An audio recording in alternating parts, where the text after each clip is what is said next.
중국 고사에 보면 관포지교라는 말이 있습니다. 이런 중국 춘추 시대 제나라의 명재상인 관중과 그의 친구 포숙의 둘도 없는 우정을 가리키는 말로 잘 알려져 있는 고사성어죠. 관중은 공자와 제갈량이 당대 최고의 재상으로 손꼽았던 아주 뛰어난 인물이었습니다. 그런데 그가 일국의 재상이 될 수 있었던 데에는 바로 친구였던 포숙의 도움이 있었기 때문이라며 그가 이렇게 고백을 한 일이 있습니다. 내가 옛날 공궁할 적에 포숙과 함께 장사를 한 일이 있었습니다. 이익의 분배를 내가 더 많이 가져가도 그는 나를 탐욕스럽다고 여기지 않았습니다. 그것은 내가 가난하다는 것을 알아주었기 때문이었습니다. 벼슬길에 올라 많은 실수로 사람들은 나를 어리석다고 했지만 포숙은 나를 무능하다 하지 않고 때를 만나지 못했기 때문이라고 알아주었습니다. 내가 전쟁에서 3번이나 도망을 치자 사람들은 나를 비겁하다고 질책했지만 포숙은 내가 집에 연로한 어머님이 계시기 때문이라고 나를 이해해 주었고, 서로 다른 주군을 모시다가 패하여 참수형의 위기에 처해 있을 때는 나를 구하고 오히려 재상의 자리까지 나에게 물려주어 내가 이 자리까지 올 수 있었습니다. 결국 나를 낳아주신 분은 부모님이지만 나를 진정으로 알아준 사람은 바로 친구 포숙이었습니다. 친구의 낮아진 자존심을 지켜 세우며 위로해주고 희망을 불어넣어 주었던 친구의 우정. 벗의 사정을 알고 실수조차 이해해 주면서 다른 사람들의 오해를 불식시켜 줄 만큼 신뢰를 갖고 기다려준 친구의 우정. 벗의 능력을 알아봐주고 그가 꽃을 피울 수 있도록 자신의 길마저 함께 터주었던 그런 친구의 우정. 세상에 이런 우정을 나눌 수 있는 친구를 만난다는 것이 얼마나 감사한 일인지는 우리 자신의 주변만 둘러봐도 알 수 있습니다. 수많은 사람들과 스쳐 지나가는 것, 그게 인생이지요. 그렇지만 진정으로 자신을 이해해주고 진심으로 도와줄 수 있는 관포지교와 같은 우정을 나눌 수 있다는 것은 결코 쉬운 일이 아닙니다. 안타깝지만 그게 현실이죠.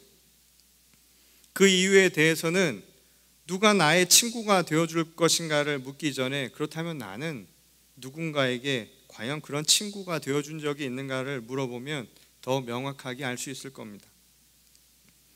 그만큼 인생이라는 기나긴 여정을 통해 마음을 온전히 터놓고 우정을 나누며 동행할 수 있는 사람을 만난다는 것은 역설적으로 우리 인생의 가장 큰 축복이 아닐 수 없는 것이죠.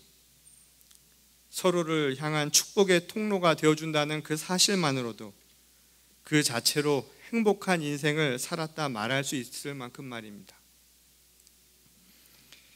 이처럼 복된 삶의 발자취를 걸어간 우정의 이야기를 우리는 성서에서도 찾아보게 됩니다. 오늘 본문 말씀에 나오는 안디옥 교회의 사도들도 그 예라고 할 수 있습니다. 사도행전 13장 1절에 보면 5명의 이름이 거론되고 있죠. 먼저 유력 가문 출신의 레위인으로서 안디옥 교회를 담임하고 있었던 바나바입니다. 자기가 가진 모든 것을 사도들의 발 앞에 내려놓을 만큼 그는 신실한 사람이었습니다. 그리고 이미 사람들로부터 존경을 받았던 초대 교회의 지도자였죠. 그 다음으로 니게르라 하는 시므온이 나옵니다.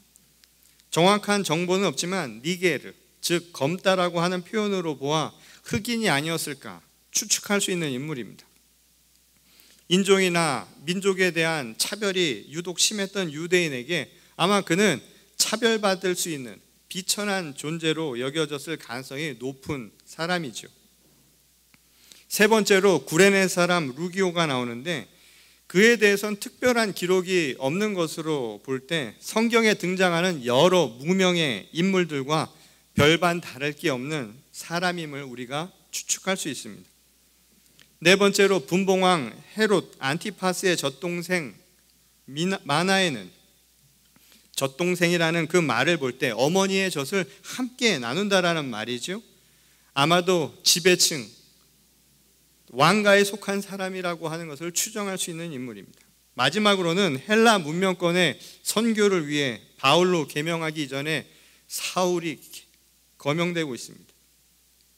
이미 잘 알고 있듯이 회심하기 이전에 바울은 교회를 핍박하는 데 앞장섰던 일종의 가해자였죠. 그러니 시간이 흘렀다 할지라도 아마 당시 많은 사람들에게 그가 어떻게 기억되고 있었을까, 그가 어떤 사람으로 사람들에게 평가받고 있었을까라고 하는 것은 어느 정도 유추가 가능한 내용입니다. 여하간 초대교회의 중추적 역할을 하던 인물들이 이렇게 다양한 배경과 논쟁의 여지가 인물이었다는 사실이 굉장히 놀랍죠. 다른 한편으로 생각해 보면 그래서 은혜로운 일이기도 합니다. 너무나 다른 사람들이 한데 어우러져서 주님의 교회를 이루고 함께 신앙의 여정을 동행할 수 있다라는 그 사실이 은혜로운 일일 수밖에 없다라는 겁니다. 극명한 차이에도 불구하고 복음을 전하며 서로에게 축복의 통로가 될 수 있었던 것은 주님의 은혜가 아니고서는 설명할 길이 없기 때문입니다. 비록 다르지만 합심하여 선을 이루라고 하신 주님의 부르심을 그들은 안디옥 교회를 통해서 실현해내고 있었다는 겁니다. 사도행전은 이를 성령의 역사라고 그렇게 기록하고 있지요. 빈부, 귀천과 인종과 민족 간의 차이를 넘어서 주님의 교회를 세우는 신앙의 여정에 이렇게 모두가 합심하여 동행할 수 있었다는 것은 성령이 임한 증거라는 뜻입니다. 사도행전 1장 8절에 보면 부활하신 예수께서 승천하시기 전에 마지막으로 제자들에게 남기신 유언의 말씀이 있습니다. 그것은 바로 성령이 임하면 능력을 받아서 예루살렘과 온 유대와 사마리아와 땅끝까지 이르러 주님의 증인이 되리라는 말씀이었습니다. 말하자면 지역과 민족과 모든 문화적 배경, 그 경계를 넘어서 성령의 역사가 교회를 통해 이루어진다는 말씀이었죠. 안디옥 교회의 상황은 바로 주님의 이 말씀을 가장 잘 보여주는 모범적인 사례였다는 겁니다. 그 가운데서도 이방 교회를 세우기 위한 선교사로 선택받은 바나바와 바울의 관계는 성령이 임하였을 때 과연 어떤 일이 일어날 것인가를 가장 잘 보여주는 사례라고 할 수 있겠지요. 사실 바나바와 바울의 인연은 오래전부터 이어져 왔습니다.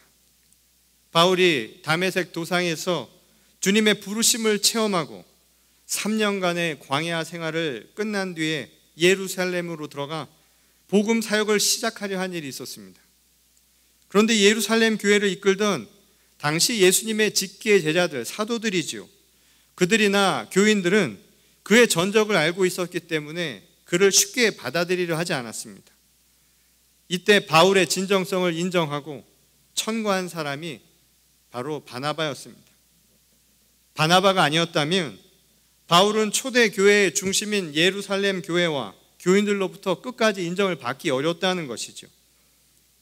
이 사건 이후로도 바울의 행적은 그가 직접 복음 전파를 위한 사역을 시작했다는 증거를 찾아보기 어려울 만큼 정보가 없습니다. 말하자면 사역의 공백기를 보내고 있었던 셈이지요. 그런 바울을 다시 안디옥 교회로 인도해서 자신의 동역자로 삼아준 사람, 그 역시 바나바였습니다. 여기에서 이제 한 걸음 더 나아가서 바울과 함께 세계 선교를 위해 전도 여행을 떠나는 동반자가 된 것입니다. 어떤 의미에서 바나바는 관중에게 포수기 그랬던 것처럼 바울의 인생에 매우 결정적인 영향을 미친 친구와 같은 존재라고 말할 수 있는 이유가 바로 여기 있는 것이죠. 바울의 과거 행적에도 불구하고 그의 진정성과 그의 사정을 이해해 주었고 또 그의 능력을 알아보고 자신의 동역자로 불러준 바로 그 우정과 같은 마음이 없었다면 적어도 지금 우리가 아는 바울은 존재하지 않았을 수도 있었을 것이란 이야기입니다. 물론 이 모든 일은 성령이 역사하셨기 때문에 가능했다는 사실은 두말할 여지가 없지요. 저는 같은 맥락에서 지난 19년 동안 열린교회에서 여러분과 함께 했던 목회 여정도 성령의 역사가 아니면 설명할 길이 없음을 고백하지 않을 수 없습니다. 이제 지나고 생각을 해보니 저처럼 목회자로서 준비가 되지 않은 사람을 돌다리도 두드리며 건널 수 있도록 인내를 가지고 기다려주고, 시행착오를 겪으며 흔들거릴 때마다 이해심을 가지고 저를 붙들어 묵묵히 함께 동행해 준 진정한 친구가 바로 열린교회의 여러 성도님들이었기 때문입니다. 여러분이 저에게는 바나바이자 포숫과 같은 존재였다는 사실을 새삼 느끼게 됩니다. 열린교회는 갈 곳 없었던 저를 불러준 안디옥 교회와 같은 곳이었죠. 그리고 지금까지 부족한 종을 사랑의 가슴으로 따뜻하게 품어준 것만이 아니라 넉넉한 사랑의 시선으로 바라봐 주셔서 성령의 인도를 따라 교회 사역을 지속해 올 수 있도록 도와주셨습니다.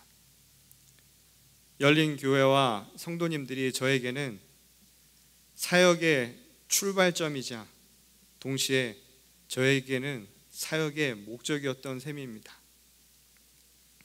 이제 저와 열린교회 모두 새로운 사역의 장을 곧 맞이하게 됩니다. 저는 새로운 사역지에서 또 다른 바나바들을 만나야 하고, 여러분들은 이제 또 다른 주의 종을 맞이해야 합니다.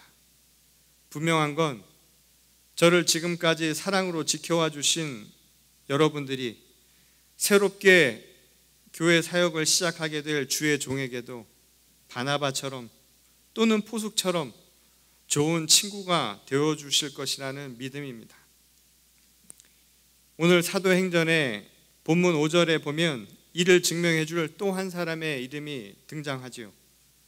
그는 바나바와 바울을 도와 선교여행을 떠난 요한, 곧 헬라식 이름으로는 마가라는 인물이었습니다. 마가는 바나바와는 사촌뻘의 친인척 관계로 부잣집 외아들이었던 것으로 알려져 있지요. 그는 수행원이 되어서 바나바와 사울의 첫 여행길을 따라 나서게 됩니다. 그러나 첫 번째 선교 여행에서 그는 그만 중도 하차하고 말지요. 사도행전 15장에는 이로 인해 바나바와 바울이 논쟁을 벌이는 이야기가 기록되어 있습니다. 그리고 결국 그들은 이견을 좁히지 못하고 갈라서게 됩니다. 아마도 바울은 선교 여행 도중에 하차했던 마가의 무책임을 용납할 수 없었던 것으로 보이지요. 반면 자신의 혈육인 마가를 그냥 내칠 수 없었던 바나바는 아마도 그와 함께 또 다른 길을 걸어가기로 결정했던 것으로 보입니다. 바나바는 마가를 데리고 그래서 1차 선교 여행길의 첫 기착지로 정한 구브로로 떠나지만, 바울은 예정과 달리 그들이 향한 곳과 정반대 방향을 선택해서 새로운 선교 여행을 시작하게 됩니다.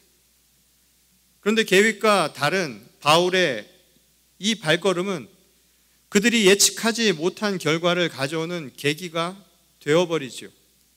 바나바와 마가 일행과는 반대의 길을 선택하다 보니 결국 그가 향한 곳은 자연스럽게 유럽 대륙 방향의 북쪽과 서쪽을 향해 나갈 수밖에 없게 되었습니다. 예수님의 분부대로 예루살렘과 온 유대와 사마리아와 그리고 땅끝까지 나가는 터전을 예측하지 못하게 시작하게 되었던 것입니다. 이를 통해 로마 제국 전체의 복음화가 이루어지게 되고 결국 말씀대로 온 땅 위에 주님의 복음을 전파하는 하늘의 미랄이 되었음은 우리가 너무나 잘 아는 역사적인 사실이죠.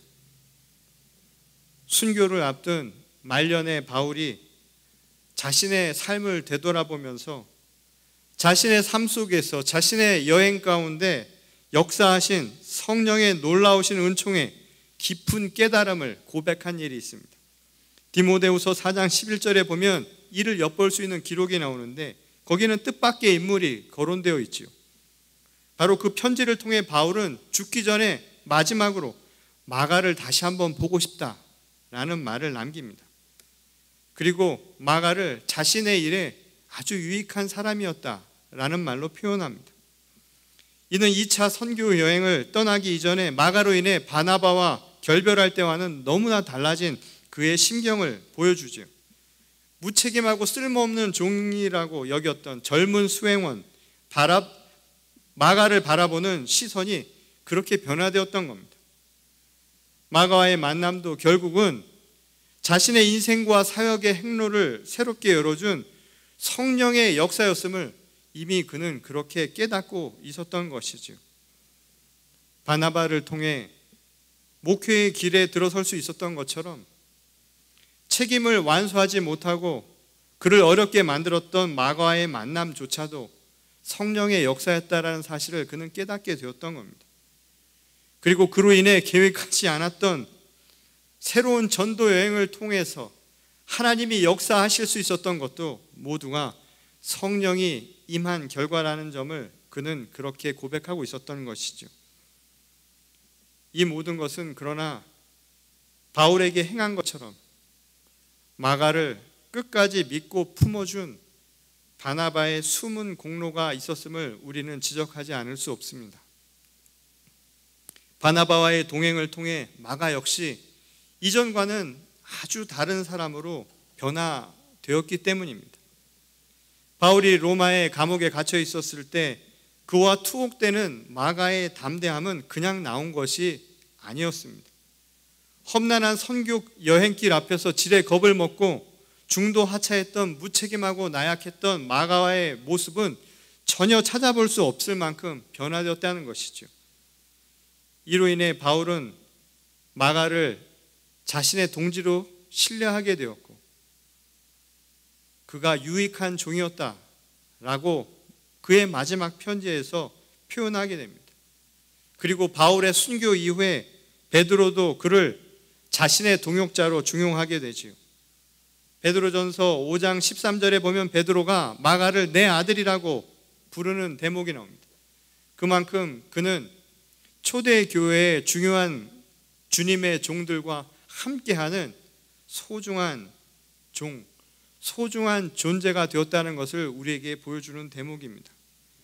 무익한 종에서 하나님의 일을 위해 없어서는 안 될 유익한 종으로 거듭나기까지 바나바의 역할을 결코 간과할 수 없는 이유가 바로 이것입니다. 어쩌면 우리는 살아가면서 자신만의 바나바를 한 번쯤 만나는 성령의 역사를 체험하게 됩니다.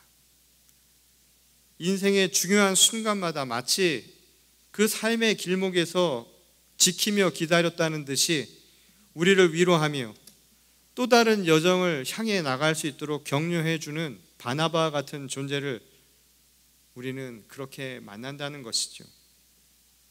때로는 바나바에게는 정말 만나지 않아도 좋았을, 어쩌면 더 편했을지도 모를 마가 같은 이들에게도 묵묵히 성령의 인도하심을 따라 함께 동행해주고 또한 삶의 길잡이가 되어주는 바나바와 같은 존재들은 항상 주변에 있는 법입니다. 어쩌면 세상엔 잘못된 만남이란 애초부터 존재하지 않는다는 것을 하나님께서 알려주시려는 것처럼 말이죠. 그런 의미에서 저에게 열린 교회와 성도 여러분들은 바나바 같은 존재들입니다. 끝까지 믿고 동행해준 정말 고마운 동역자였고 또 위로자였고 선뜻 도움을 줄 수 있는 넉넉한 친구 같은 존재였습니다. 주님은 사랑의 빚만 지라고 하셨는데 그 빚이 이제는 너무 많아져서 감히 감당하기도 벅찰 만큼 송구스러운 마음뿐입니다.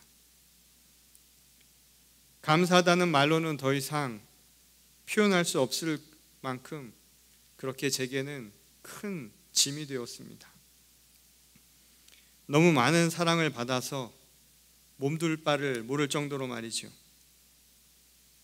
그저 이 말밖에는 더 이상 표현할 방법이 없다는 것이 사실 제 마음을 속상하게 할 만큼 저에게는 큰 사랑을 주신 분들입니다.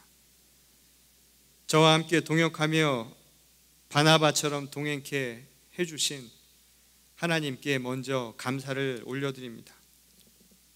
저의 30, 40대의 젊은 시절을 여러분들과 함께 했던 순간이 저에게는 잊을 수 없을 만큼 너무 소중하고 행복한 시간이었습니다.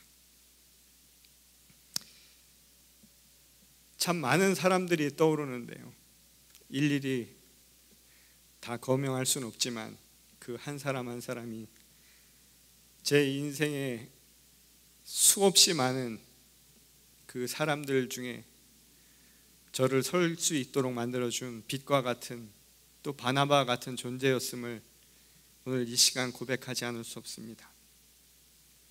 이제 또 다른 여정을 향해 서로의 길을 가야 할 이 시점에 지금까지 저와 함께 해주셨던 바나바들에게 마지막으로 한 가지 부탁을 드리려고 합니다. 바나바가 바울은 물론이고 마가에게까지 훌륭한 위로자요 또 조력자가 될 수 있었던 것은 그의 인격과 품성 때문이기도 하겠지만 무엇보다 성령의 역사를 따르는 믿음이 있었기 때문에 가능한 일이었습니다. 아마도 그 역시 속으로는 매우 두렵고 의심이 들었을지 모르겠습니다. 과연 옳은 선택이었는가? 끊임없이 스스로 질문했을지도 모릅니다. 이제 광야의 시대를 지나서 가나안 시대를 시작할 여호수아의 걱정처럼 말이죠. 여호수아도 민족의 선배 지도자인 모세처럼 나 역시 잘 해낼 수 있을까? 사람들이 모세에게 했던 것처럼 나를 믿고 따라올 것인가? 아마 그렇게 수없이 되물었을 겁니다. 그리고 그의 심중에는 복잡한 생각이 여러 들었을 겁니다. 불안감도 엄습해 왔을 것이고, 또 앞에 갔던 광야 시대를 생각하며 그 모세의 큰 그늘 앞에서 과연 어떻게 가나안 시대를 열 것인가, 아마 염려가 그의 마음속에 깊이 자리 잡고 있었을 것입니다. 그때 하나님이 그에게 이런 말씀을 주시죠. 걱정하지 말라고 말입니다. 모세도 스스로 한 것이 아니라는 겁니다. 그의 능력으로 광야를 벗어나는 것이 아니었으니 여호수아 역시도 그런 걱정은 할 필요가 없다는 것이죠. 지나온 날들처럼 앞으로의 여정도 하나님께서 함께 하실 것이기 때문이라는 겁니다. 광야를 지나게 하신 것도 하나님의 능력이었듯이 이제 가나안 시대를 시작하여 가나안에 정착하는 그 모든 과정도 하나님이 여호수아를 통해서 역사하실 것이라는 약속이 바로 그 말씀 안에 있었던 것이죠. 이제 여러분에게는 또 다른 사역의 장과 이를 함께 열어갈 새로운 지도자를 맞이할 시점입니다. 부디 저에게 바나바와 같이 우정을 나누며 아름다운 사역의 여정을 함께 만들어 주셨던 것처럼 그 바나바로서의 역할을 지속적으로 맡아주시기를 부탁드립니다. 그리고 너무 걱정하진 마십시오. 성령이 이끄시는 대로 좌로나 우로나 치우치지 말고 지금처럼 그대로 가시기 바랍니다. 주님이 지금까지 우리 가운데 성령을 통해 역사하셨던 것처럼 앞으로도 늘 여러분과 함께 하실 것이기 때문입니다. 저 역시 언제나 사랑의 빛을 진 그 마음을 잃지 않고 여러분과 열린 교회를 위해 간절한 마음으로 늘 기도하겠습니다. 여러분과 함께 했던 지난 세월이 너무나 행복했습니다. 그리고 너무나 감사드립니다. 그리고 그 시간 함께 해주셨던 여러분들에게 다시 한번 이 시간 저의 마음을 다해 감사함을 드리고자 합니다. 그리고 앞으로의 여정 속에서도 하나님께서 우리 교회와 성도님들을 늘 지켜주시고 위로해 주시고 또한 하나님께서 우리에게 주신 그 소명을 향해 끊임없이 인도하시며 동행해 주시기를 주님의 이름으로 간절히 축원합니다.